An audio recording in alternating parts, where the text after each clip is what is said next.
Your apprentices, acolytes, and your fellow lords, coming into the Dark Temple, visited by Mara Jade, Luke Skywalker, and Kyle Katarn, and so many of the Force-sensitive like yourself. It's so good to see you, fam. Yes. Hello.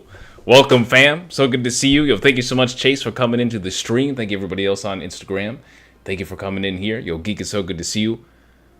My friends. Yo, Imperial Activity, thank you so much, fam, for coming into the stream. It's so good to see you. We got a lot to talk about today. I'm only going to be on here for an hour, though, because getting ready for the hurricane preparation, so I've been doing that all day. But let's get into the questions immediately if you guys want it. I know the questions that we had last week were all about the Jedi and balance, and what exactly does balance mean in Star Wars. This week I kind of wanted to go over not only like who your favorite characters were, but also I see so many comments on my videos about the Jedi deserving their fate and how the Jedi needed to be deleted and how the Jedi needed to be in the hard reset, which I think is kind of crazy because even as like someone like me who's all about the Sith, I love the Sith, but like, damn, fam. like I didn't realize we hated the Jedi so much. I understand the criticisms and the critiques about the Jedi Order, but specifically about the Jedi, man. I think that the hate is just so much. There's so much hate revolving around the Jedi, but I wanted to talk about that today, man. Finally caught a live stream. Yo, Skywalker Academy, thank you so much. I appreciate you for being here. It's so good to see you. I appreciate you so much in the videos, commenting, man. Not just from the reactions, but also from the shorts. I appreciate that so much. It's so good to see you, because we love to see it, man. Follow for more Star Wars content, baby. Let's go. It's good to see you, too, because I know there's a lot of people out there, especially that come from the shorts, that think my voice is an AI voice. Which I think is actually hilarious, but I've always tried to make sure that the narration is solid, is peak, so everybody can get in there and just enjoy it and enjoy the lore. But it's so good to see you here, fam. Coming in here, yo, stay safe. Thank you so much, Imperial Activity, fam. But yeah, I hope you guys doing. Yo, can I get a ready up? Can I get an unlock the knowledge? Hope you guys are doing well today. I'm not gonna keep this cloak on too much, because as you guys know, it always gets so hot under this damn thing. But let's freaking go, man. But yeah, I want to know specifically about your thoughts on whether or not the Jedi deserve their fate in the original trilogy, in the prequel trilogy with Order 66. I don't think that they deserve that. I don't think anyone deserves that. I was talking about Mace Windu and just like Anakin Skywalker's decision making in a couple of my videos a while ago, and someone was talking about how Mace Windu deserved everything that he got. And I thought that was a really terrifying comment. I thought that was really whack that someone would say that. I mean, like, dude, I understand how we don't necessarily agree with the way Mace Windu treated Anakin Skywalker, but at the same time, too, do we really want him to get thrown out of the window, his hand chopped up, electrocuted by one of the most powerful Sith Lords in the timeline, and then thrown out onto the streets of Coruscant? I felt like that was pretty interesting comment. I don't think that person really understands what exactly that they were saying, especially when they were talking about Mace Windu getting that. I think that's kind of a wild comment, but the Jedi did lose their way. They obviously did, especially with the mistreatment of Anakin Skywalker. I think the misinterpretation and the misunderstanding of the prophecy of the Chosen One. And then, of course, there are a lot of things that you can critique the Jedi with, always, with their dogmatic views, the idea of attachment, of course, and, the whole slaves thing I think is really interesting, and there's a lot of people that always talk about how, why didn't the Jedi free slaves, or why didn't the Jedi go out and abolish slavery throughout the galaxy? And I think the bigger question is whether or not they were even capable to do so, I'm actually not sure why my camera is focusing in and out. I'm not sure what's going on. Is that better? Is it because I was literally just like talking and couldn't focus? Because I had my cloak on, I didn't know, where's the face? Where is the face? I'll try to keep it on. You guys going in. Now I messed it up. I might as well just keep the cloak off, man. But yeah, so the Skywalker Academy says my problem with the Jedi is the being complacent and serving this the Senate instead of the Force. You know, I think that what is really interesting about that, Skywalker fam, and thank you again for being here. I really appreciate that.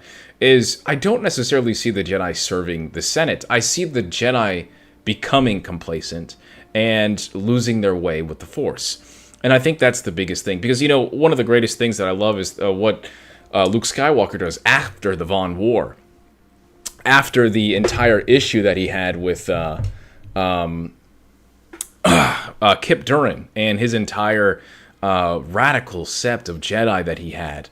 And the way that they kind of recreated this Jedi code, and it was definitely more aggressive. I think that's where you see a lot of that. You can just completely see where the Jedi can go wrong in both aspects. And even with someone like Luke Skywalker, who, in my opinion, is like our Superman of Star Wars, where he can essentially do no wrong, not just in terms of power, but also in philosophy. Even he struggled with something like that with Kip Durin after the Vaughn War.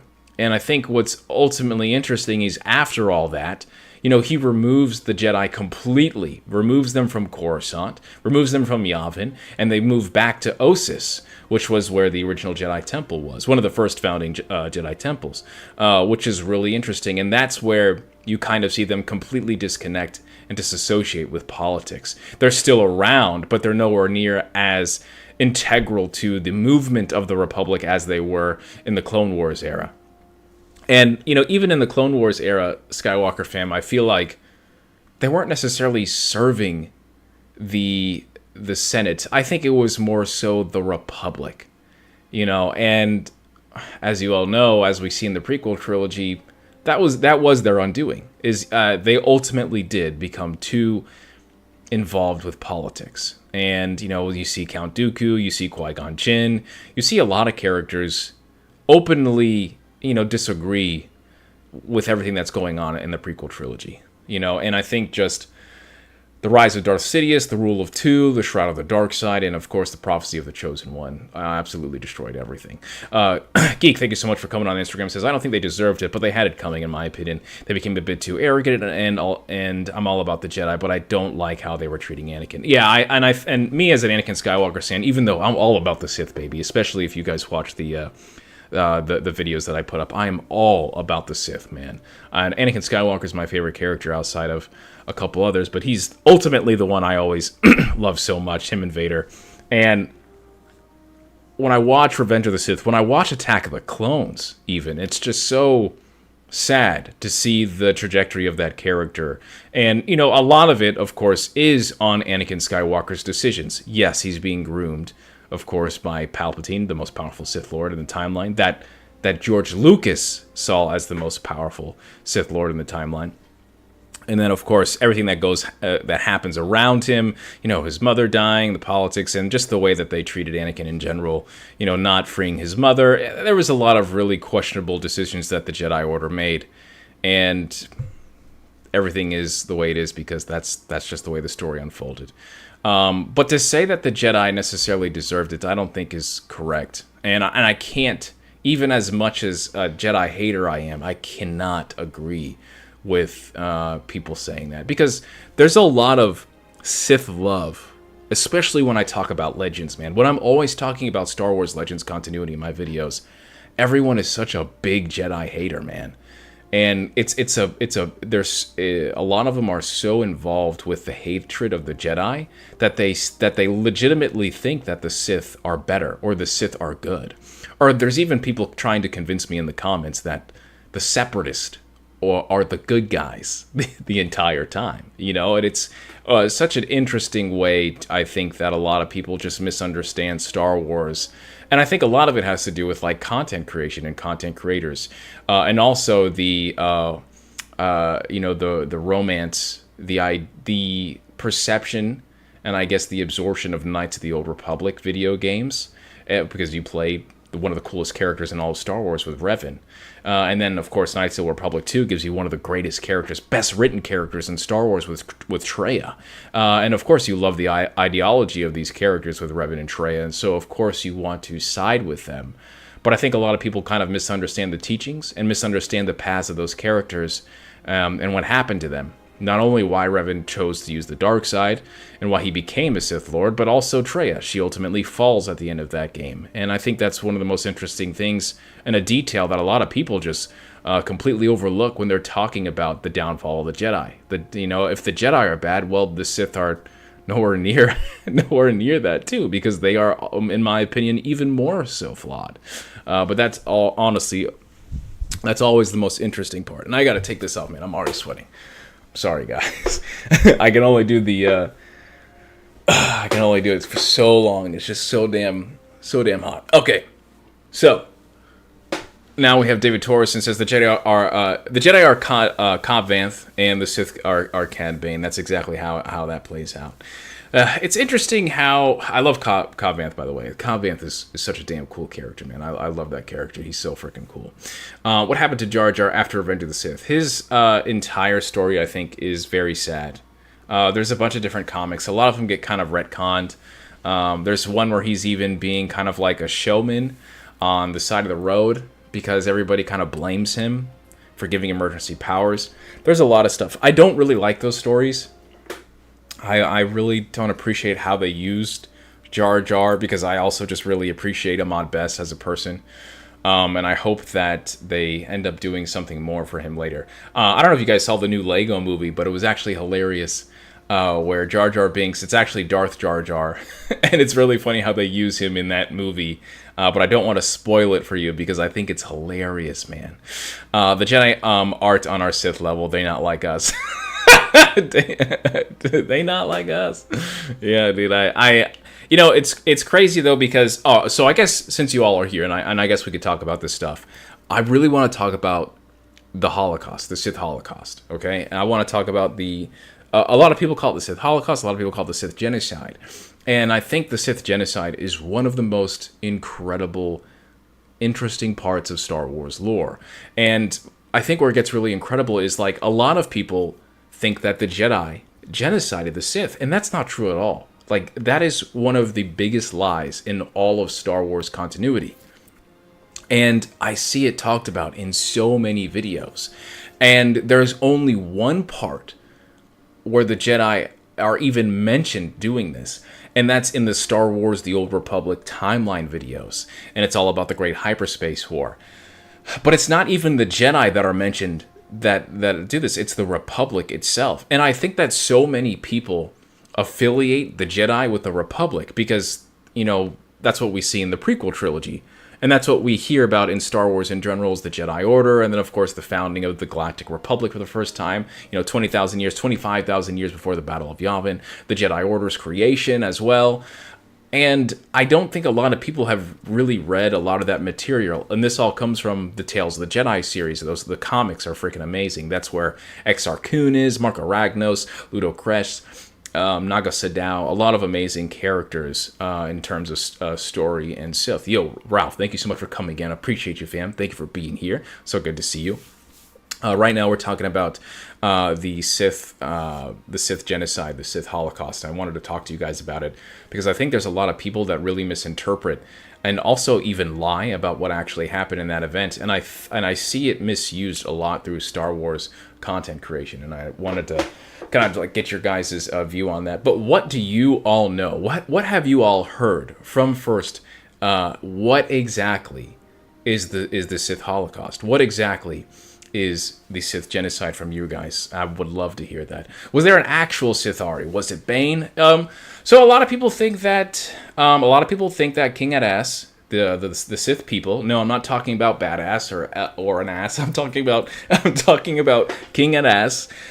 He was a Sith that repelled the Rakatan Empire, and at this time the Rakatan Empire was like undefeated. They never lost. Basically, they were just incredibly powerful. And King Adass was a Sith people, and he was a very powerful Darksider as well, because just like all Sith people in the Sith race, they have a natural affinity with the dark side. He was able to basically repel this attack and wound the Rakatan Empire. And the Sith kind of see him as that king, that person that basically was the chosen one of the Sith. But you can go down and make a very good a very good argument or debate about Darth Bane, or in my opinion, Plagueis, or sorry, not Plagueis, Sidious. I think that there isn't necessarily a wrong answer if you mention those three characters: King Edas, Darth Bane, and Sidious. But in my opinion, I really feel like it's Sidious. Sidious just did so much. The movies are so important and integral to the Star Wars universe, including the Sith. George Lucas saw him as the most powerful Sith Lord. So I just feel like no matter what happens in the expanded universe, which is really important and awesome, at the end of the day, Sidious trumps everything. Out of Ideas says, to say a few, Ordo are pretty cool characters. And that I like Clone Wars, Republic era, and Legends anyway. That's awesome, fam. I appreciate that. Yeah, I think a lot of people really grew up on the Clone Wars and everything else. And, I mean, I love Anakin, man. I love Anakin. Ahsoka's really cool, too. Ahsoka wasn't a character I really liked at all when I first saw her, man. But I started to like her in Rebels. I started to like her a lot because of The Mandalorian. And I just ended up liking that character more because Ahsoka is one of my favorite Star Wars projects because of what happens in that show. Ralph on Instagram said, Sith purebloods were also more adept in using the dark side in the original native to Korriban. Yes, and yes, that is true. And because Korriban is such a powerful, so potent in the dark side as well. Korriban is such a cool planet, man. I really hope we get to see more of Korriban and a lot of the new projects, as well as the Sith people, man. And if anyone's ever like a Tales of the Jedi comics fan like myself, man, there's just so much incredible lore specifically about Korriban. It's some really good stuff, man. Skywalker Academy says, I haven't been told it was the Jedi that caused the genocide for years. I've been lied to. I'm still learning more about Legends despite knowing it. Yes, that's the big thing. And I need people to understand that the Jedi did not genocide the Sith. Okay? And I don't have the comics with me. I have them on the app that I use to read all the comics. But I would love for you guys to go out there and read the Tales of the Jedi comics. There is not a single mention of the Jedi committing genocide to the Sith. Now, what happens in those stories, which we talk about quite a bit, is, you know, Marco Ragnos, at the time he was the Dark Lord of the Sith, he died.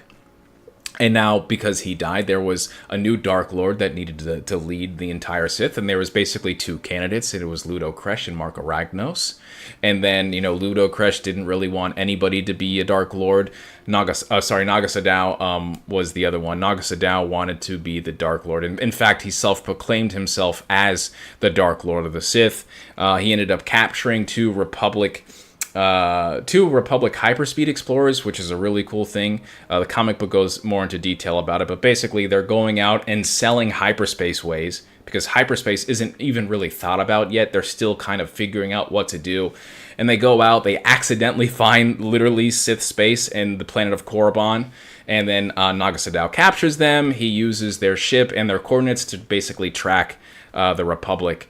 And he ends up taking all the Sith that are on his side, and he invades the Republic. And this is known as the Hyperspace Wars. And it's the Great Hyperspace War. And that's basically the Sith coming back. The Jedi have no idea they existed. Everybody thinks that they're dead, of course, because these are the people that were founded and basically integrated and interbreeded with the Jedi, the Dark Jedi, the Exiles. Then they find the Republic, there's a war, very short battle, and then basically the Sith are pushed all the way back into their home in their Sith space.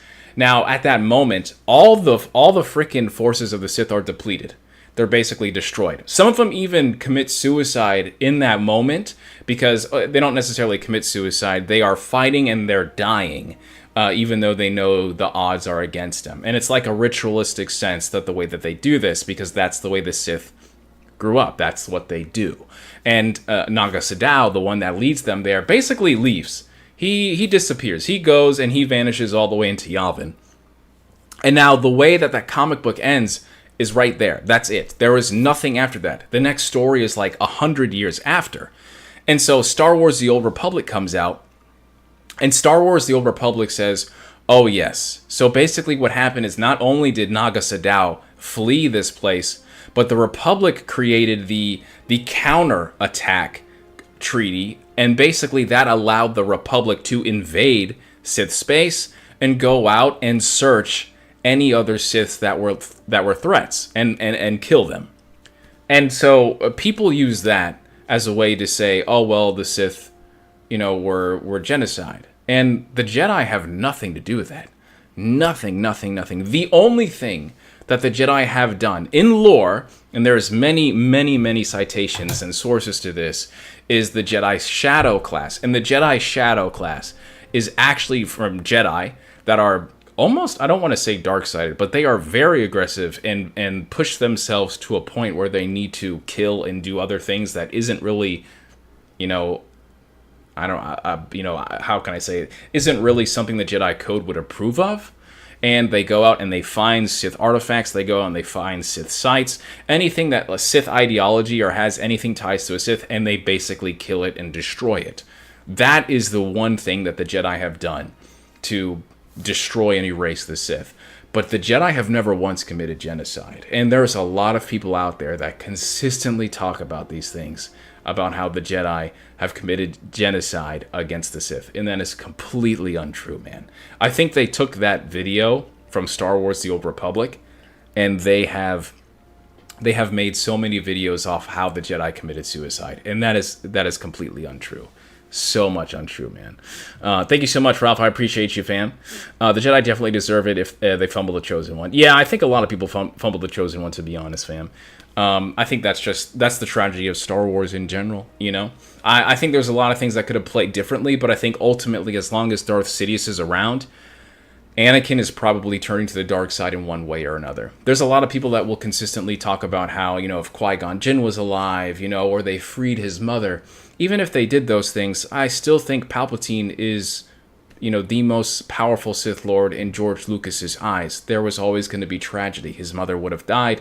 Qui-Gon Jinn would have died. There would have been so many ways to play this, and I just feel like Anakin Skywalker was always destined to be a tragedy.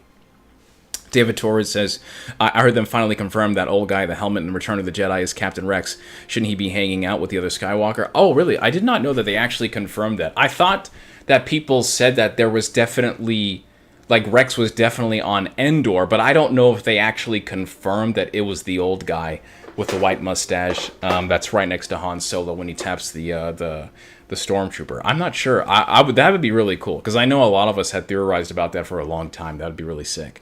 Imperial Activity says, unconfirmed information. Currently, that is Nick Sant on Endor with the Rebellion. Okay, yeah, that's what I thought. I know that Rex is supposed to be on Endor, but I also know that that specific one is not Rex. One second, I need to make sure that my damn... Okay, it is my mic. Alright, cool. I know you guys can hear me like crazy on this, so I just wanted to make sure that we're good. Yeah, but that thing, I swear to God, I get so many people in these comments when I make these videos about the Jedi committing genocide against the Sith. I also had someone recently that talked about the First Watch Circle, too, and talking about how they were Jedi, or how they were the Jedi Order, and they were killing Padawans. And the First Jedi, if you guys don't know, the First Watch Circle is actually this secret... They're Jedi, okay? They are a part of the Jedi Order. But the Jedi Order and the Jedi Council had no idea that these people existed, and they had no knowledge of what they were doing. Long story short, it's basically this secret society of 5 or 6 individuals inside the Jedi Order that literally were so terrified of the Sith that they created their own group and went out and killed Padawans they believed were going to turn to the dark side and eventually become Sith. And someone was talking about how the Jedi Order did this, and the Jedi Order was doing these things in secret because they hated the Sith. And it's stuff like this where, in my opinion, someone watches a video and they don't read the actual content or the comics. This one came from the comics. And they don't understand, what the actual story is. They find, a TikTok or they find, a video online, and they watch that video and they said, oh my God, the Jedi are terrible people, and at its core, the Jedi are not bad people. The Jedi Order is a good thing. It's just they lost their way and they were dogmatic, and that's ultimately why they were destroyed. But I'm a Sith boy, man. I love the Sith. What's interesting is Anakin never really seemed to care about the whole prophecy. The prophecy felt like added pressure and stress on his shoulders. Dude, Skywalker fam, yes, 100%.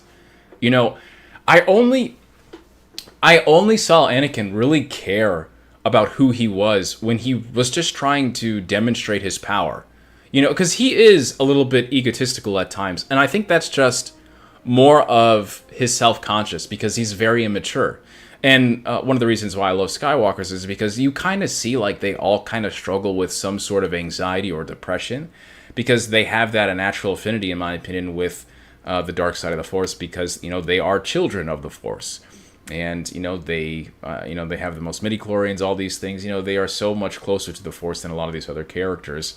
And I think that's what's so interesting about, you know, Luke and Anakin and even Kylo. You know, I love Kylo so much. But I think what's really interesting is Anakin as a character is always struggling. You know, even in Attack of the Clones, where there isn't really too much happening in his life where he needs to worry so far, but maybe because he is so old, you know, he's still thinking about his mother. Obviously, he's thinking about his mother so much. In fact, there's a lot of women in his life that are literally like integral to him losing his freaking mind, and it's his mother and it's his wife. You know, or the person that he loves, the person he has a crush on, and it's such a it's a volatile part of his life, and very, you know, precious part of his life because those people I feel like are the most important to him in his entire arc, his entire story. You know, his mother dying and then the fear of Padme dying too. These are all the people that are so close to him and are so important to this character in his eyes, you know, and all of them have the threat of being taken away, which they eventually are. You know, one of them because of his own doings, the other one because it was just terrible, it's just tragedy in general. But yes, in terms of Anakin and his perception of the Chosen One, yeah, you know, where it's like, I don't know if this is a movie only thing, but you know, like Harry Potter, where there's that one instance where I think Hermione is like talking to him, and she's like, well, they think you're the Chosen One, and then Harry says like, well, I am the Chosen One, and I was like, boy, you ain't Anakin Skywalker, shut up. So you know, I don't remember a part where Anakin says that, you know, where he's like, oh yeah, bro, I'm the Chosen One, boys, let's go. Like he puts it in his Tinder bio or something, you know. That's exactly how I feel. So Babs on Instagram says true, but all he needed was true guidance from the council, like they were filling the void that Palpatine did. I feel Anakin would have stayed in the light, or at least he would have said, you know what's crazy too, and thank you so much for commenting, baby, I appreciate you, fam. Or Baba, sorry, I think I said baby, Baba Voss, I apologize. Thank you so much for commenting, fam. Yeah, what's also interesting too is in the Revenge of the Sith novelization, that entire conversation between Palpatine and Anakin Skywalker when he first tells him is so incredible. And that's just one of the things why I love novelizations, because the enhancement that they add from the movies too. Palpatine is offering Anakin, like bribing him. Do you want this apartment? Do you want the whole building? What about the speeder? Yeah, it's yours. Oh, what about a planet? Yeah, you can have all of Corellia. You know, he's like just like naming these things, and Anakin's like, what the F are you talking about, old man?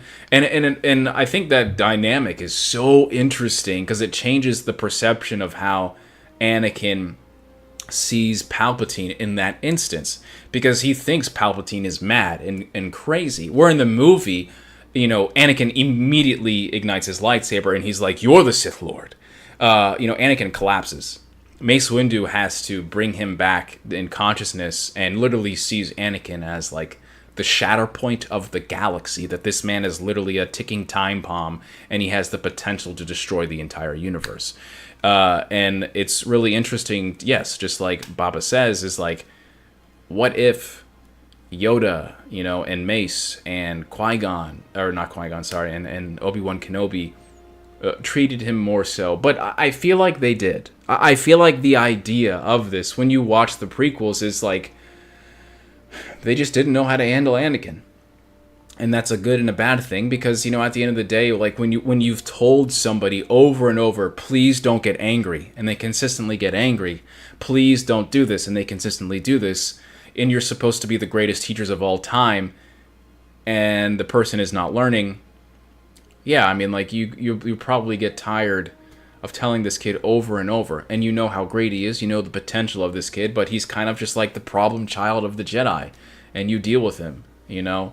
But really, the person that messed it all up was Palpatine and Anakin. Anakin's choices, and Palpatine just being that nasty bastard son of a bitch Sith Lord. All right, so C. Foster says, who would be stronger, Luke Sith versus Anakin Sith before the loss of limbs? Man, Luke Sith. So it's really hard. I know a lot of people really don't like doing the whole Sith Lord power gap thing, but I like the ideas. It's always been fun, and I think it really gets people engaging the most in Star Wars, and that's why I really like it. But I would have to say Anakin's potential is just so terrifying, in a good way and a bad way. Because if he doesn't lose his limbs, that's the whole thing. As all Anakin Skywalker fans say, you know, because I'm an Anakin Skywalker fan, so I have talked about this stuff for a long time. And Anakin's potential was Superman. You know, that's what it was. It was Superman. But the moment he lost his legs, it was such a tragic instance. It was such a tragic event that even Darth Sidious said, I was wrong. Like, I was wrong about you. I was wrong about the Force. It was to the point that Darth Sidious was even trying to find replacements because he believed the Force was obsolete. And I think that says a lot about Anakin Skywalker's potential. So I think that Anakin Skywalker's potential as a Sith, you know, and you see that a little bit in Ahsoka. I think Anakin Skywalker potential, whether light side or dark side, is just off the charts. And it's the same answer. Anakin Skywalker's potential is just like, I don't know. It's like Superman, bro. It's like Super Saiyan God. It's just ridiculous. There's nothing you can talk about it. Tora says, yeah, I love Mace Windu, but he did hate on Anakin big time. I don't think that he hated Anakin, because especially in the novelization, it's so different in the novelization, where he's like talking to Anakin and being really kind to him and you know, really, really caring for him. And that's not a side of Mace Windu that we get to see a lot in the animated Clone Wars in Season 7, and also we don't get to see that in Revenge of the Sith.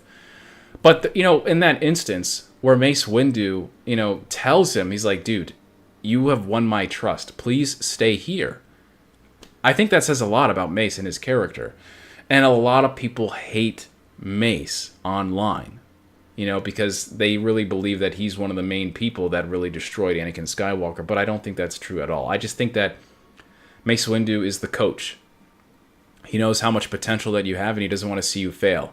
And every time he sees you fail, he probably thinks it's a failure of his. Mind you, this isn't coming from any source. It's just how I feel Mace Windu is. Yes, absolutely, they fumbled Anakin Skywalker. They could have done countless things better, but we could be here talking all day about that. That's honestly one of the motivations of the channel, fam. That's honestly how I feel. I want to make sure that I didn't miss anything on Instagram. Thank you guys so much for talking so much. You guys have been so awesome today, man. I really appreciate this. You guys are sick. Skywalker says, Mace never hated Anakin. Mace has no reason to trust Anakin because of how reckless and impulsive he is. 100%. Anakin really did it himself, you know? Even me, like, I think that's the biggest thing that I've kind of understood as, like, an Anakin Skywalker fan, is maturing is realizing that Anakin Skywalker had a choice in everything that he did, you know? There is no excuse. But there is an excuse, and that's Palpatine being the freaking most powerful Sith Lord of all time. You know, his manipulation, his grooming, everything. Like, literally from this kid was brought into the Republic in the Jedi Order. It was it. It was wraps. It was done. It was over. Nothing, like, he was done. He was done. But I don't think Anakin did it as much as a lot of other people say too. You know, it's interesting too, because when I see a lot of people that are into the newer stuff, very into the newer stuff, and they don't really like a lot of the older stuff, they blame Anakin for everything. And I think a lot of people that love the older stuff and don't like the newer stuff, they blame the Jedi for everything. And it's really interesting. I'm usually in the middle. I think it was really 50-50, honestly. I think it was Anakin. I think it was Anakin doing it and Palpatine. That's what I really feel. I think the Jedi didn't help. So maybe we could do like, the Jedi like 30% or something, but that other 70% is Anakin Skywalker and Palpatine doing all those things. And it really sucks too, because I just think Anakin was so destroyed at the idea of Qui-Gon Jinn coming into play. Qui-Gon Jinn is literally like the father figure of his life. This one person coming to save him. It's really interesting to see that dynamic continuously play. But that's why I love the prequels so much, because you can always watch them and be like, what if? Even the other trilogies do that as well. Did Palpatine know about Ezra? Yeah, he met Ezra face to face. Yeah, that was actually I don't know if you saw the finale. That's literally like I think it's part 1 of the finale of Star Wars Rebels, because he actually meets Sidious, and that's really interesting. I don't even want to spoil that for you, but definitely check it out if you can, because it's a pretty good episode. I remember watching it though the first time, and I didn't like it initially, but when I went back and watched it, I appreciated it a little more. But Ezra is really important to Palpatine, to the point that Imperial activity, to the point that he even tried to recruit him, because Ezra knew a lot of stuff, and it was things that Sidious didn't know. Star Wars Rebels last 2 seasons is some of the best Star Wars. Clone Wars is really good, but there's a lot of episodes and seasons in Clone Wars that I just can't get past. But Star Wars Rebels, when it picks up, it's got such high highs in terms of Star Wars that is just so good. And then some of the stuff is kind of hard to watch, just like Clone Wars. They all share the same flaws. But I think Rebels is more polished in the end because it's a shorter series. So you get a lot of the better stuff quicker. David Torres says, do you think if Anakin would have been granted the rank of Master, he would have still turned? Yeah, absolutely. Anakin Skywalker he's someone that tries, and this is something that I think a lot of people really understand when they mature and they go through a lot of things, a lot of sufferings. And I only realized this when I was at a low point, is that something external cannot give you pleasure internally. And that's, especially if it's an accessory, especially if it's a material. And Anakin Skywalker, I feel like, was a very materialistic person, and when you see what he wants, what he craves, I want this, what does he say in Attack of the Clones? I will be the most powerful Jedi ever. And well, that's not what he wants. He doesn't want to be the most powerful Jedi ever. He wants to protect everyone he loves. That's what he wants. Anakin Skywalker wants to protect everybody he loves. And that's the sad thing about it, is like, he talks about how, I'm powerful than Mace Windu, a greater swordsman than Master Yoda, all these things. He says that, they all say that to him, but he doesn't want that. He just wants the power to protect everybody around him, because he is someone that has lost and he continues to suffer. I think he's the most suffering character, in all of Star Wars. And that's really, well, I think was the ultimatum there. I think that maybe if you free his mother, maybe if Qui-Gon Jinn, doesn't die, maybe Qui-Gon Jinn and his mother get together, and then he has a real frickin' family. What happens there? Palpatine kills them, and then he loses everything. And so, like, even with those what if factors, it's just like the more you will gain, the more you lose. And I think in a lot of aspects, a lot of people talk about the Grey Jedi, which, you guys know my view on that. I just don't think it actually works in Star Wars. Anakin could have become something else, something greater than a Jedi. But I just don't think that he had everything around him to create that idea. And that's ultimately why he suffered in the end. Doesn't matter if he got the rank of Master, his family around him. I don't think it would matter in the end, man. I think Palpatine just dug his claws into him way too early and way too deep, and that was a wrap.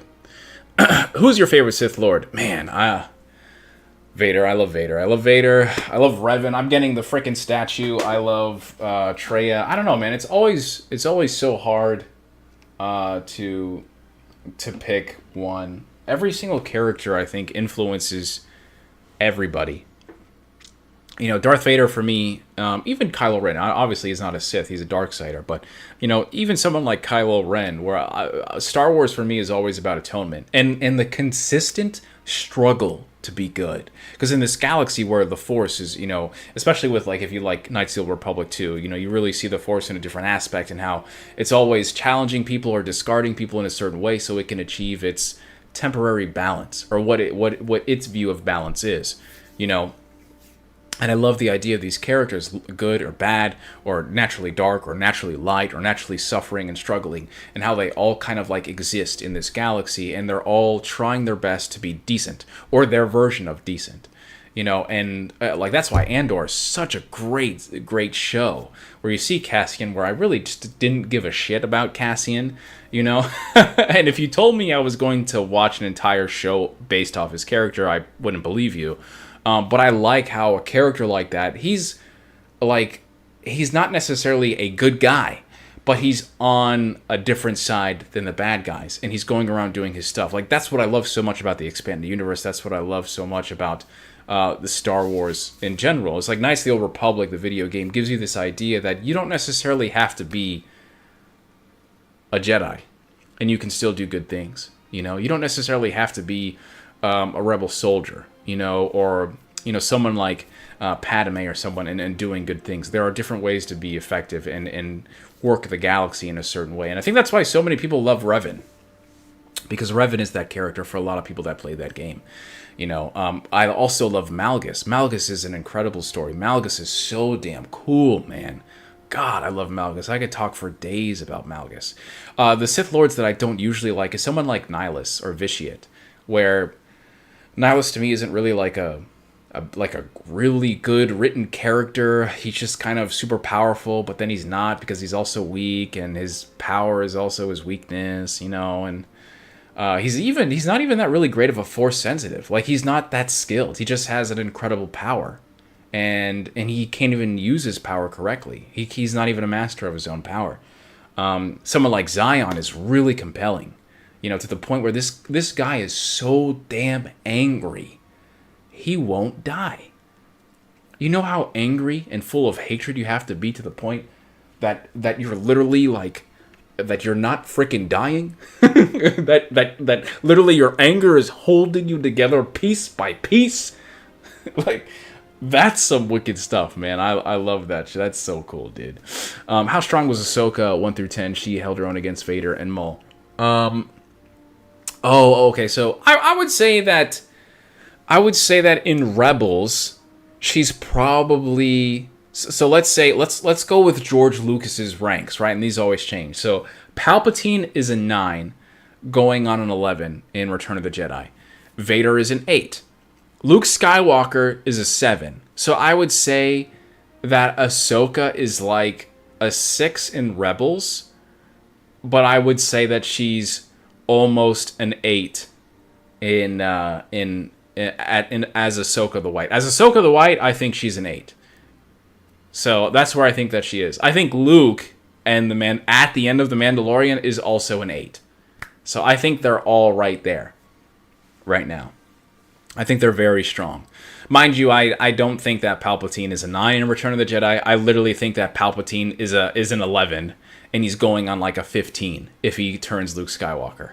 I think those power scales are too small. Skywalker Academy says, I remember seeing someone say something about Anakin Skywalker is a hero, but not. He's a tragic, the most human character. In desperation, he made a deal with the devil, and it costed him everything. Yes, that's literally what George Lucas says. That's literally what George Lucas says, that he made a deal with the devil.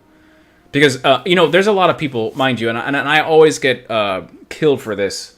You know, I don't believe that Vitiate is the strongest Sith Lord. To the beginning, so let's say like 100,000 years before Battle of Yavin, where the Rakatan Empire is going around doing its thing, or the Korriban, the Sith people are there, right? So all that stuff is happening. That entire timeline to Return of the Jedi, you cannot convince me that Vitiate and Nihilus, Bane are the most powerful Sith Lords. George Lucas saw Palpatine, Darth Sidious, as the devil. You know, what does that mean in terms of, like, power? Like, this is supposed to be literally the embodiment of evil. You know, and the embodiment of evil for him was the dark side incarnate, and that was Sidious. That was Palpatine. I know this stuff because I read the books. I understand. I understand what Vitiate can do. I understand what Nihilus can do. But I also understand what Dark Empire Palpatine can do. Dark Empire Sidious can do. Where base form is literally destroying surfaces of planets, and people don't even realize how strong that is. You know, Nihilus can barely do that with his power, and even when he tries to control it, it's a mishap. It's a misfire. He does not master his power well, and it's not even his power. He got it from being a Force wound. You know, Palpatine did this all on his own, and even with that, the way George sees it is that this is the guy. This is the most powerful guy. This is it. You know, and so that's how I usually see it. We know what George says. I don't really convince myself otherwise to go against him. He's basically the creator, so I don't really understand why I would work against his words. So I always feel like, yes, the moment Anakin Skywalker does this, he's not getting away from it. You know, he is now the slave of the devil. You know, and the entire time, you know, the entire time, the devil is Palpatine is literally whispering in his ear the entire time. Nothing would have changed who he was, you know, and that's exactly right, Skywalker fam. He made a deal with the devil, and it costed him everything. Yes. Where's your Kylo Ren Funko Pop? I have several. I have one in my computer. Yes, I have one in my computer because some people do really cool things where they put characters inside their their computer. My computer isn't cool enough, so I'm gonna take him out. But I do have Kylo Ren stuff. I do that for Halloween. And then I got a bunch of Kylo Ren shit. I got his lightsaber. I got it all, man. I love Kylo. You could say what you want about the sequel trilogy, but I love Kylo. Skywalker Academy says, I've always liked Darth Krayt and Caedus. Yes, they are awesome, man. Yes. Yeah. And now I know you talk about how Darth Krayt and Caedus are more powerful than Palpatine. And I think that is an absolute okay answer because they come after. They come after Sidious. You know? And I think that's fine.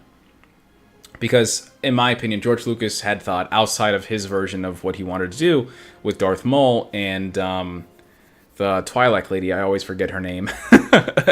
I know that Krayt and Caedus are very powerful. And I would even say that Krayt and Caedus are way more durable than Palpatine. So much more durable. Are they more gifted in the Force? There are certain aspects that I think that they are definitely more gifted in. You know, especially like with Krayt, literally talking to the entire universe of Sith at the time. And what Caedus does, you know, where especially where he after he learns with Lumaya is really interesting, and what he becomes. And I think he's also extremely powerful and durable. And I think that's ultimately what makes him so amazing as a Darksider. It's really cool stuff. You know, there's a couple pictures. There's one piece of art. I don't know if it's from Chris Travis or somebody else, but there's that one photo where Darth Caedus, you know, you can see he's got his face, his hair is kind of combed downward, and he looks exactly like Adam Driver. Or Adam Driver looks exactly like him in Kylo Ren. It is insane. It's so crazy. Obviously they're not, and they're completely different characters, of course. But man, every time I look at that picture, I literally think Adam Driver is Darth Caedus just from that picture, man. It's so cool. Yo, Book Collector fam, how you doing, man? It's so good to see you. Thank you for coming over here. So I know, guys, I got my lights on. I just got done prepping for that hurricane, man, and I am sweating so much.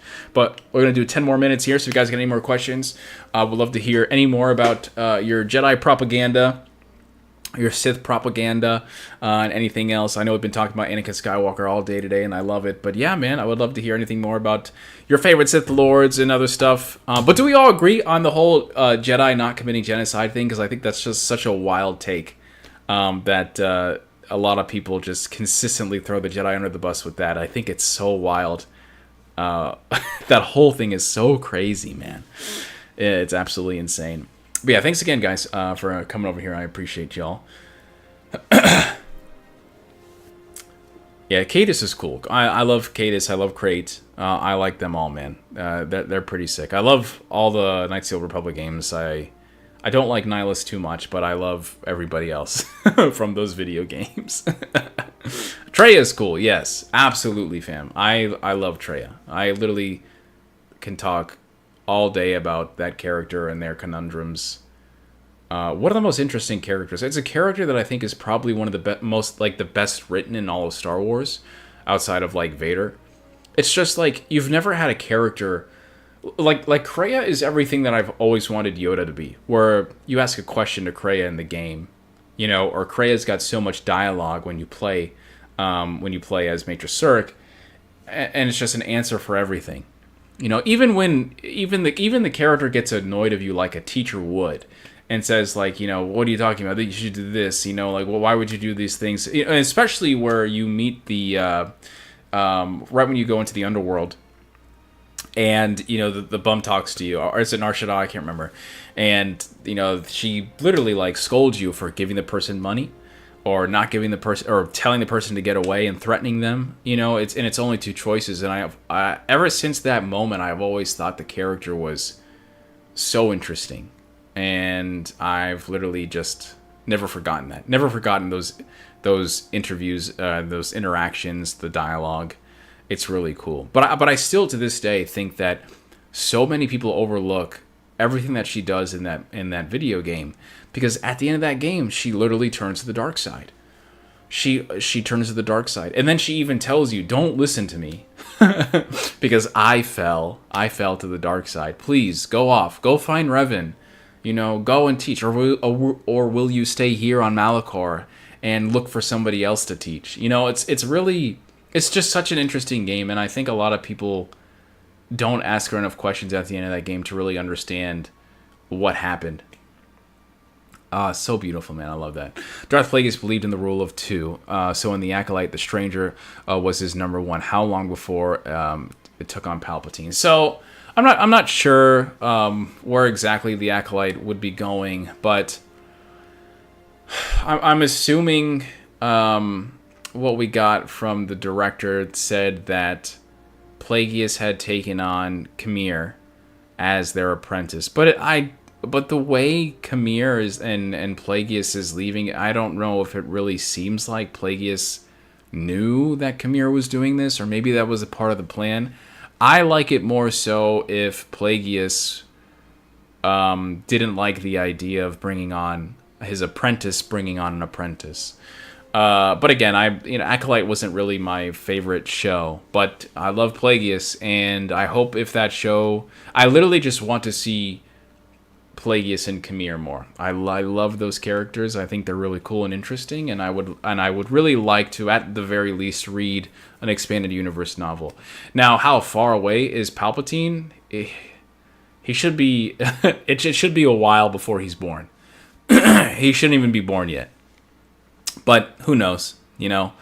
As long as I can still read the Plagueis novel and say this can still happen, certain things, I'm fine with whatever they do. I'm not really too big about it changing unless it's complete erasing, you know. And that's never been the case. You know, the Legends continuity is there. They never really erase things outside of, like, Heir to the Empire, you know. But even then, Heir to the Empire is getting a whole movie, so who knows what it's going to be like. Skywalker says, I still think Kamir could have been an interesting protagonist who went against Plagueis. That's exactly what I wanted. Like, I like the idea of him going against Plagueis. I don't think he should survive the encounter, and if he does, you know, he shouldn't be whole after that, you know. But I love Kamir. I think Manny Jacinto did an amazing portrayal of that character. He made it his own, man. I didn't even know who that freaking actor was, and now I'm just rooting for him because of that. I thought that was awesome, man. Literally, like, the main reason why I watched the show. Yeah, but also, I don't care. I don't care what people say about the show in general. I really loved Plagueis showing up, man. Like, I would literally sit through all those episodes again just so I can see Plagueis for the first time again. Like, because that was something that I never believed would ever happen. That I would get Darth Plagueis. A live-action Darth Plagueis. That was incredible, man. You know? Yeah, our boy Smilo Ren. Hell yeah, man. That's our boy Smilo, dude. I can't diss my boy Smilo. Yeah, man. Hell nah, dude. Yeah, man. That's what I want. That's one thing that I feel like, you know, a lot of people always talk about the movies and stuff, and, you know, the projects I know you guys know that I didn't like Kenobi, I didn't like Book of Boba Fett, I definitely didn't like The Acolyte. But everything else outside episodes 8 and 9, I loved. I really enjoyed. But there's one thing I can say for certain when it comes to these projects, we do not get enough expanded universe content. We do not get enough expanded universe content. There should be a novel, you know, about Plagueis and Khmer right now. You know, that's one thing I feel like the previous expanded universe did so well, is it really knew where it was going with these characters and these stories outside of that. And that's one thing I'm missing. The High Republic has been okay. I thought it was really solid at the start. I think it's picking back up again. The most recent book that I got is Tears of the Nameless, and Tears of the Nameless, and I think it's Fear the Nameless or something. This one is good. This one is actually pretty good. It's making me feel like the first initial phase again, and I really like that. That's where I feel like it was the strongest. But that's, I think, the problem with the current canon is there just hasn't been as many bangers. You know, I think I would say like once a year there's a banger. You know, and you have to understand too is like, dude, the expanded universe had like 30 plus years, you know, to do these things. So I can't really criticize it yet until it's like 20 years into the making.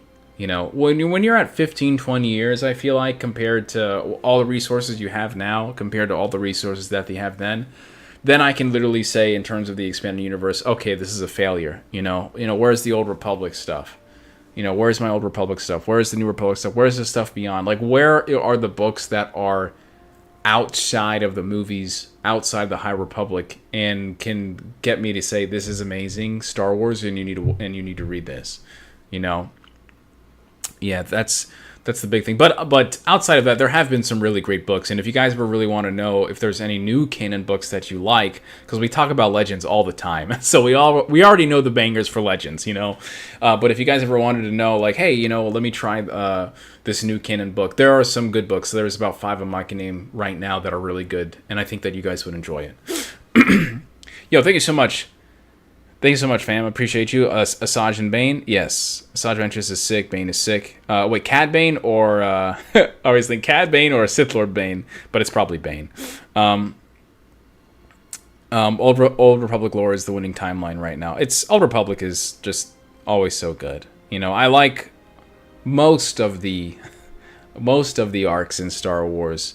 But Old Republic is always so fun to go back to. Skywalker says, I'm also interested in Khmer's past with Vernestra. Honestly, a show. You know, so, you know, again, I really wasn't a big fan of The Acolyte, but Vernestra in the books is a completely different character, and she's by far one of the best characters of this new era of Star Wars. She's kind of a prodigy, and in a good way, too. She's got a lot of really good stories. I think a lot of the best writing goes into that character, as well as Elzar Mann, who is basically the High Republic's Anakin Skywalker. He's freaking awesome. He's literally the best character, I feel like, in that entire series. It's so fun to see what he does.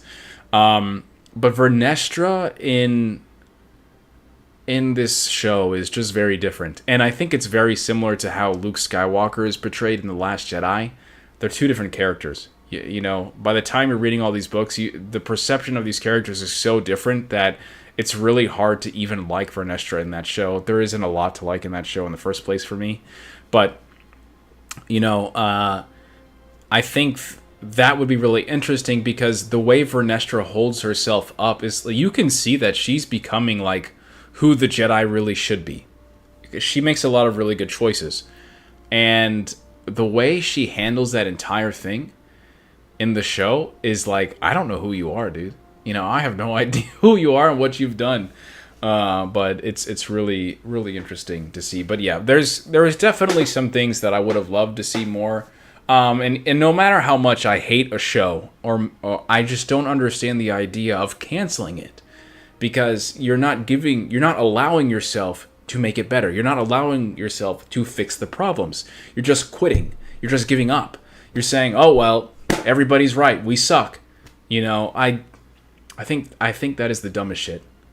You know, I don't like that, man. I don't like the idea of that. And I think at the end of the day, it just proves everybody right that had criticisms of the show. And in my opinion, you know, if I'm a writer and if I'm an actor and things like that, I don't want these people to be right. I want to prove them wrong. Why can't season 2 be a banger? You know? Why can't the sequel be good?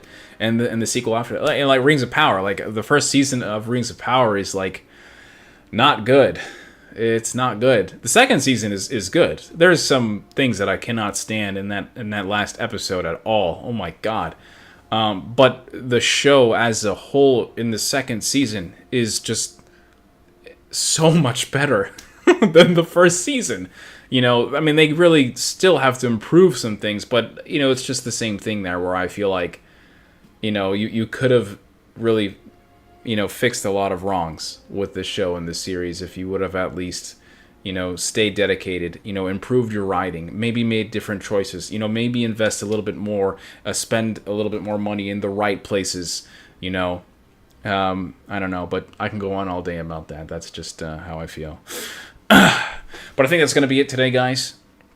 I appreciate you. I do have the hurricane coming at us right now, so I'm not going to be able to post too much. I do have videos all throughout the week, so expect more spooky Star Wars, as well as the good lore stuff that you guys like. Please watch the shorts, man. Go ahead, follow me on Instagram as well. We've got a lot of stuff on there. It's really fun. But everybody that was active today talking about the Old Republic, Legends, new canon stuff, thank you so much for being here, guys. Appreciate you. Love talking about this. And if you guys want to talk about something else next week, please let me know, because if not, I'm just going to talk about more about Star Wars, space stuff, spooky Star Wars. We'll probably even talk about spooky Star Wars stuff, which will be really interesting. Maybe we'll talk about the Nell now. Maybe we'll talk about Nameless is really cool. Even some of the stuff that I'm getting in these videos that we can just extend on, because some of the stuff that I've been making in these videos is so freaking cool, fam, and I really enjoy it. Really love it, and I just want to talk with all you guys. Because maybe it's stuff, like, a lot of it is like really obscure. Stuff that you would never heard before. Because I have a lot of the RP books, man. And the RP books actually have like some really good stuff. Even some of the like old, I don't know if you guys remember these books from the Essential Guides, the old Essential Guides. It's pretty sick, man. A lot of good stuff, but we'll get into talking to it, fam, alright? But thank you so much for coming in, as always. Yo, let's go. I appreciate you guys so much. Coming into the Dark Temple, visited by Mara Jade, Luke Skywalker, and Kyle Katarn, and so many of the Force Sensitives. Remember, every single Tuesday, 8 p.m. Eastern Time, I'll see you around. Come get some knowledge, fam. Thank you so much for being here, and I'll see ya. Deuces.